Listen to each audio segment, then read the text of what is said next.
Cosmas and Damian are a pair of saints whom we don't know a whole lot about.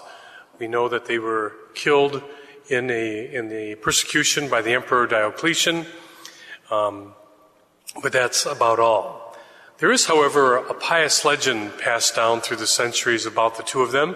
First off, that they are twins. They are from the East, they are both doctors, and they went about taking care of people's health needs and did it without charge. In fact, their name in the Greek language means literally the moneyless ones. As we listen to our first reading this morning from the book of Job, we can't help, I think, but identify with Job when we've undergone times of suffering in our lives.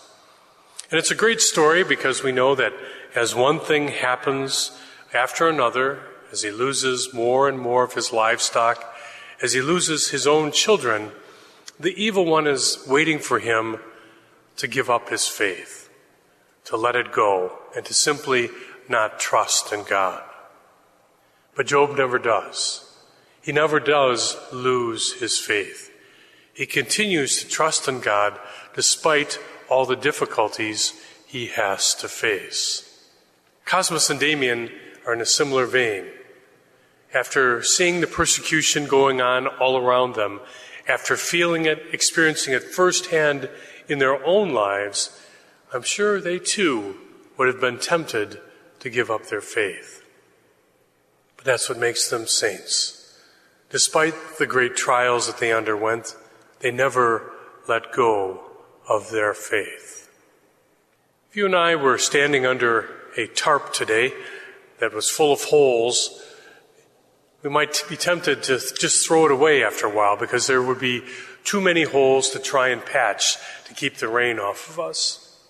But following the examples of the saints, following the examples of Job, when that rain coming through represents the troubles we face, while we may be tempted to let go and to simply give up, their example reminds us to trust in God always, in all things, that He will see us through.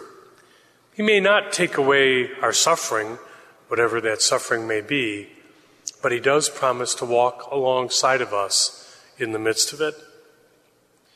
In our prayer today, as we celebrate the Eucharist, we pray for that kind of perseverance, that kind of deep trust that always looks at the Lord and says, Lord, I do trust in you.